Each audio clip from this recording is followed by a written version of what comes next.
तो hello guys, कैसे हो आप लोग। उम्मीद करता हूँ सभी लोग ठीक ही होंगे। तो आज हम फिर से एक्सप्लेन करने वाले हैं द जीनियस असिस्टेंट के एपिसोड नंबर 7। तो चलो बिना किसी देर के इस वीडियो को शुरू करते हैं। जैसे कि हमने पिछले एपिसोड में देखा था, चिंगकू को कोई फॉलो कर रहा होता है। चिंगकू ने उसे नोटिस कर लिया था, इसलिए वो सीधे जाके उससे पूछता है, आखिर तुम मुझे फॉलो क्यों कर रहे हो। और उसके बाद चिंगकू उसकी तरफ देखता है तो वो एक खूबसूरत लड़की होती है, जिसे चिंगकू देख के हैरान हो जाता है। और उसके बाद अब आगे चिंगकू उस लड़की को देख के अपने क्लास की एक लड़की याद आती है, जिसका नाम यूरी जियोंग है। और अब चिंगकू उसके बारे में बताने लगता है। यूरी जियोंग स्कूल में एक मॉडल था और उसका बाप एक सक्सेसफुल बिजनेसमैन था और वो चाय ग्वानियों के साथ एक वाइस प्रेसिडेंट था। लेकिन एक दिन उसका बाप का बिजनेस ठप पड़ गया और उसी के बाद से उसकी किस्मत भी खराब हो गया और उसके बाद चाय ग्वानियों ने उसे छोड़ दिया। नोवेल के अंदर मैंने उसके कैरेक्टर को उसी तरह से लिखा था, लेकिन मैंने उसके बारे में ज्यादा डिटेल्स नहीं लिखा था। और उसके बाद यूरी चिंगकू से कहता है, आई एम सॉरी, आपको मेरी पीछा करने की वजह से बुरा लगा है तो। और उसके बाद वो एक स्माइल के साथ कहता है, मैं आपकी पीछा करने से खुद को रोक ही नहीं पाया।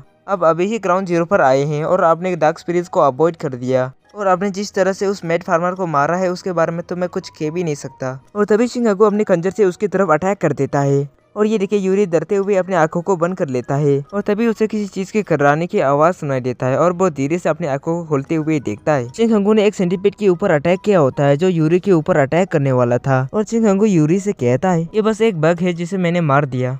और ये देखिए यूरी प्यार से स्माइल के साथ चिंगकू को थैंक यू कहता है। और चिंगकू उसके बाद खड़ा होते हुए उससे कहता है, अब मेरा पीछा करना बंद करो, ठीक है। और ये कहने के बाद चिंगकू उस पेड़ से कूद के वहाँ से चला जाता है। और ये देखिए यूरी कहता है, वो चला गया, मैं उससे थोड़ा और बात करना चाहता था। और इस तरह हम फिर से चिंगकू को देखते हैं, वो हाफ रहा होता है। उसने एक और मेड फार्मर को मार दिया होता है और उसके बाद वो उस मेड फार्मर से अपने खंजर को निकाल लेता है और अपने सिस्टम की तरफ देखते हुए कहता है, ये बहुत मुश्किल था, इसे 5 बार दोहराना मजाक नहीं है। और उसके बाद हम उसके सिस्टम की तरफ देखते हुए हमें ये पता चलता है उसने 6 सोल्यूशन हासिल कर लिया है। और वो अपने कलेक्ट किए हुए सोल्यूशन की तरफ देखते हुए कहता है, मैंने 6 सोल्यूशन कलेक्ट कर लिया है, अब मुझे अपनी मिशन को करने के लिए जाना चाहिए। और तभी उसे अपने साइड की तरफ 2 बर्ड जैसे दिखने वाले मॉन्स्टर की आवाज सुनाई देता है और वो उनकी तरफ देखते हुए अपनी मन ही मन में कहता है, क्या वो एंजल टाइप की मॉन्स्टर हैं? मुझे लगता है उन्होंने फास्ट में अपना टेरिटरी बना लिया है। और ये सब सोचने के बाद वो आगे की तरफ चला जाता है। और नेक्स्ट सीन में हम देखते हैं चिंगकू उसी डेड बॉडी के पास वापस आ गया है। और उसके बाद चिंगकू अपने माना ट्रैकिंग को एक्टिवेट करते हुए उसी बर्ड स्पिरिट की तरफ देखता है और अपने मन ही मन में कहता है,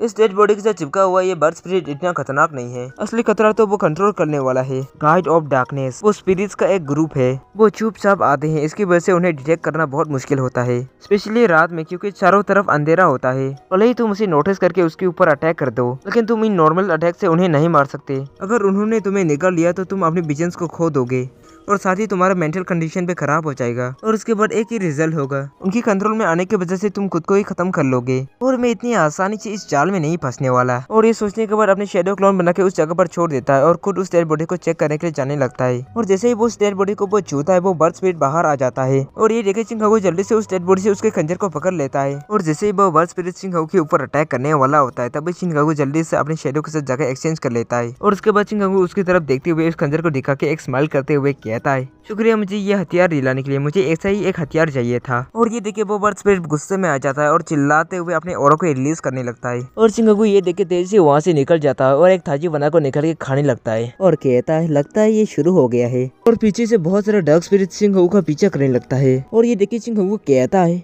अबे यार ये क्या बकवास है, क्या वो लोग पास में ही थे, मैंने ये एक्सपेक्ट नहीं की थी ये इतने जल्दी यहाँ आ जाएंगे। और ये सब कहने के बाद एक खाई से छलांग मार के दूसरे ओर पहुंच जाता है। लेकिन वो डार्क स्पिरिट्स तो अभी भी उसका पीछा नहीं छोड़ते हैं और वो स्पिरिट चिंगकू को ओवरटेक करते हुए उसके आगे आ जाता है। और चिंगकू ये देखे अपनी एक्सेलरेट स्पीड को यूज करते हुए आगे निकल जाता है। लेकिन वो स्पिरिट्स तो अभी भी चिंगकू का फुल स्पीड में पीछा कर रहा होता है और चिंगकू बहुत थक चुका होता है, वो पूरी तरह से हाफ रहा होता है। वो स्पिरिट्स तो चिंगकू का पीछा छोड़ने का नाम ही नहीं ले रहे होते हैं और वो स्पिरिट चिंगकू को पकड़ने वाला होता है। तभी चिंगकू ये देख के जल्दी से अपने शेडो के साथ जाकर एक्सचेंज कर लेता है। और उसके बाद वो स्पिरिट चिंगकू की उस शेडो को खत्म कर देता है। और उसके बाद चिंगकू उस स्पिरिट की तरफ देखते हुए कहता है, कितने बेवकूफ है, क्योंकि चिंगकू ने उन स्पिरिट्स को एंजल मॉन्स्टर के इलाके में लाके छोड़ दिया होता है। और वो स्पिरिट चिंगकू की तरफ देखते हुए काफी गुस्से में चिल्ला रहे होते हैं। और अब वो एंजल मॉन्स्टर उन डार्क स्पिरिट्स को अपने इलाके में देख के काफी ज्यादा गुस्सा हो जाते हैं और गुस्से से उनकी तरफ देखने लगते हैं। और वो स्पिरिट्स भी ये देख के काफी ज्यादा डर जाते हैं और फिर वो एंजल मॉन्स्टर उन डार्क स्पिरिट्स की तरफ अटैक कर देते हैं। और चिंगकू ये सब देख के अपने मन ही मन में कहता है,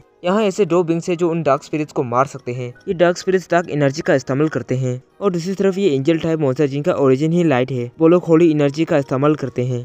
और उसके बाद वहाँ बहुत बड़े बड़े धमाके होने लगते हैं और चिंकागो पीछे मुड़ के वापस जाने लगता है और उसके बाद कहता है इन लोगों ने उनकी टेरिटरी में कदम रखा है, इसलिए वो लोग उसके ऊपर जब तक अटैक करेंगे जब तक वो मर ना जाए। और वो अपने हासिल किए हुए खंजर को निकालते हुए कहता है अब मैं इसका अच्छी तरह से इस्तेमाल करूंगा। और नेक्स्ट सीन में हम वापस चिंकागो को उस डेड बॉडी के पास देखते हैं। चिंकागो उस डेड बॉडी का तलाशी ले रहा होता है और उसके बाद उस डेड बॉडी से उसे एक ID कार्ड मिल जाता है और उससे उसको उस डेड बॉडी का नाम पता चलता है और वो कहता है मैं ये नाम हमेशा याद रखूंगा। और उसके बाद वो अपने मन ही मन में कहता है हालांकि वो मर चुका है लेकिन मैं उसे उसके परिवार तक पहुंचा सकता हूँ, तुम बहुत जल्द अपने घर वापस चले जाओगे मेरे दोस्त। और ये कहने के बाद उसकी आंखों को बंद कर देता है और फिर उसके बाद वो वहाँ से चला जाता है। और उसके बाद उस डेड बॉडी के पीछे वाली शैतान के पीछे हम यूरी को देखते हैं। वो चिंकागो की इस दरिया ढीली को देख के काफी इम्प्रेस हो चुका होता है और उसके बाद चिंकागो इस सीरियल किलर के बारे में सोचने लगता है। कोबिन जो एक सीरियल किलर जो छोटे छोटे बच्चों को अपना टारगेट बनाता है। चिंकागो येरिन से पूछ रहा होता है क्या इस डॉक्यूमेंट में कुछ और अलग भी है। और ये सुनने के बाद येरिन कहता है हाँ क्लाइंट का एक रिक्वेस्ट है, उस विक्टिम का बाप उस दरिंदे को तड़पते हुए देखना चाहता है। याद रखना ये काम सिर्फ हत्या करना नहीं है, प्लीज उस क्लाइंट का रिक्वेस्ट को पूरा करना। और उसके बाद चिंकागो उस सीरियल किलर की लोकेशन पर आ चुका होता है और उसके बाद वो उस लोकेशन को वो कंफर्म करते हुए अपने फोन को वापस रख देता है और उसके बाद वो अपना माना ट्रैकिंग को एक्टिवेट कर लेता है और उसके बाद वो अपने चारों तरफ से माना को ट्रेस करने लगता है और उसके बाद उसे एक जगह पर माना फ्लो करते हुए दिख जाता है। और ये देखने के बाद चिंकागो अपने खंजर को निकालते हुए कहता है अच्छा तो तुम वहाँ हो। और उसके बाद उस शैतान के पीछे हम उस सीरियल किलर को देखते हैं, वो वहाँ पर जोर जोर से हंसते हुए कह रहा होता है ये तो बहुत कमाल का है। हम देखते हैं उसने एक बंदे को मार के उसके आइटम्स को ले लिया है और वो इसी का खुशी मना रहा होता है। सच में ग्राउंड जीरो एक अपॉर्चुनिटी का जगह है। और तभी चिंकागो उसके ऊपर अप्रेजर का इस्तेमाल कर देता है। Rabbit murderer dark type conciliation, एक बंदे को मारने से एक्सपीरियंस बढ़ जाता है। और उसके बाद वो सीरियल किलर को सोचते हुए कहता है एक और शिकार, उसके बाद मेरा लेवल अप हो जाएगा। और तभी वो अपनी तरफ आते हुए अटैक को चेंज कर लेता है और जल्दी से अपनी आइस पावर को एक्टिवेट करते हुए उस अटैक को डिफ्लेक्ट कर देता है। और उसके बाद वो कहता है कौन हो तुम। और उसके बाद चिंकागो अपने खंजर को वापस लेते हुए कहता है मुझे तुम्हें अपनी बारे में बताने की कोई जरूरत नहीं है। और ये सुनके वो सीरियल किलर अपनी दांत को बीचने लगता है और उसके बाद वो अपने आइस पावर को एक्टिवेट कर लेता है और उसकी वजह से उसके पास पूरी बॉडी में आर्मर आ जाता है और उसके हाथों में एक स्पेयर भी आ जाता है। और चिंकागो ये देखे उसके आइस पावर को स्कैन करने लगता है। आइस विच नेचुरल टाइप कंसिलेशन आइस की गुण को प्रदान करती है और पावर्स को बढ़ा देता है। और चिंकागो ये सब देख के उसकी तरफ घूर के देख ही रहा होता है। और वो सीरियल किलर चिंकागो से कहता है अगर तुम मुझसे बात नहीं करना चाहते तो मैं तुम्हें मार दूंगा। और ये कहने के बाद चिंकागो की तरफ तेजी से अपने स्पेयर को फेंक देता है और चिंकागो उस स्पेयर के अटैक को डॉज करते हुए तेजी से उसकी तरफ बढ़ने लगता है। और ये देखिए वो सीरियल किलर एक स्मग के साथ कहता है नॉट बैड, अब चलो इन अटैक से बच के दिखाओ। ऐसा कहने के बाद बहुत सारे स्पेयर्स को चिंकागो की तरफ फेंक देता है और चिंकागो अपने एक्सेलरेट स्पीड को यूज करते हुए उन सभी अटैक्स को डॉज कर लेता है। और वो अपने मन ही मन में कहता है ये एक मैच क्लास है और उसका कॉन्सुलेशन हाई लेवल पर है और इसीलिए उसका मैजिक रेजिस्टेंस जॉन ड्यू से ज्यादा है और इसीलिए मैं उसके ऊपर इस बार 6 विजन स्किल का इस्तेमाल भी नहीं कर सकता।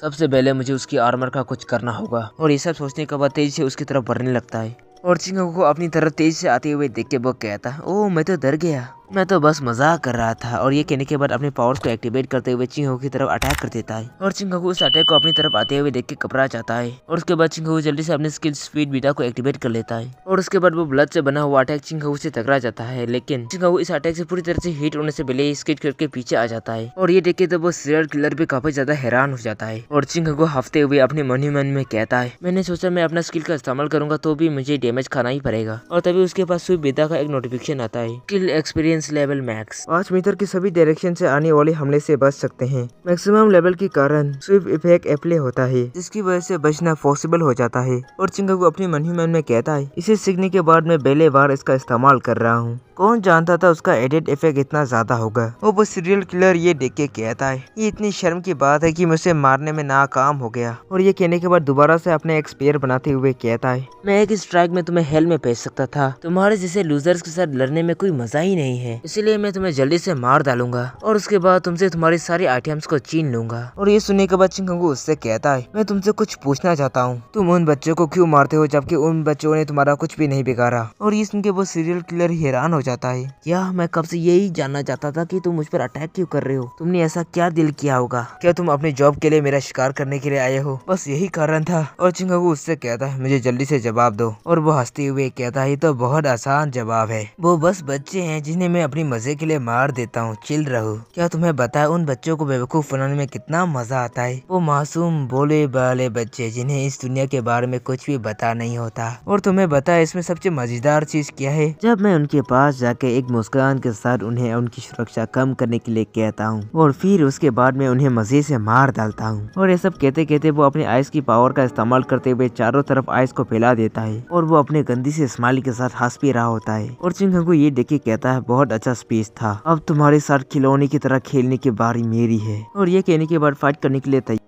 और उसके बाद चिंगू अपने एलिजेंस स्किल से बहुत सारे क्लोन बना लेता है और उसके बाद तेजी से उस सीरियल किलर की तरफ भागने लगता है। और ये देखे तो वो सीरियल किलर भी शॉक हो जाता है और वो शॉक होते हुए अपने मन ही मन में कहता है आखिर इनमें से असली वाला कौन है, क्या वो वाला है। हो सकता है कि वो अपने इतनी सारे कॉपीज के बीच में छुपा हुआ हो और उसके बाद वो मेरे ऊपर अचानक से अटैक करते और उसके बाद वो देर सारे एलिजेंस उसके ऊपर अटैक करने के लिए कूद जाते हैं। और ये देखे वो जल्दी से अपने आइस पेयर को बनाते हुए उनके ऊपर अटैक कर देता है, लेकिन वो सभी तो एलिजेंस होते हैं जिसकी वजह से उस अटैक का उनके ऊपर कुछ भी असर नहीं होता है और वो सारे एलिजेंस उसको चारों तरफ से गिर लेते हैं। और ये देखे वो अपने मन ही मन में कहता है आखिर ये क्या बकवास, मैं असली वाले को कैसे पहचानूंगा। और तभी वो सारे सिंघगू उसके ऊपर तेजी से अटैक करने के लिए बढ़ने लगते हैं। और ये देख के वो कहता है अगर सब कुछ ऐसा ही चलता रहेगा तो मैं सबको मार डालूंगा। और ये कहने के बाद अपने पावर्स को एक्टिवेट करते हुए उन सारे सिंघगू के ऊपर अटैक कर देता है और उन अटैक्स के लगते ही वो सारे सिंघगू गायब हो जाता है। और उसके बाद उसे असली वाला सिंघगू भी दिख जाता है और वो कहता है अच्छा तो तुम हो असली वाले, कब से मेरा दिमाग खराब करके रख दिया तुमने। और उसके बाद सिंघगू तेजी से उसके ऊपर अटैक करने के लिए बढ़ने लगता है। और ये देखे वो अपने पावर्स को एक्टिवेट करते हुए कहता है चलो देखते हैं तुम मेरे खास करने की स्पीड को मैच कर पाते हो कि नहीं। और ये सुनते सिंघगू अपने एक्सेलरेट स्पीड का यूज करते हुए तेजी से उसकी तरफ जाने लगता है और अपने खंजर में ब्लेस पावर को भी एक्टिवेट कर लेता है और उसके ऊपर अटैक कर देता है। और उस अटैक से डायरेक्ट हिट होने की वजह से वो काफी ज्यादा इंजर्ड हो जाता है और वो चिल्लाने लग जाता है। और ये देखे चिंगू उससे कहता है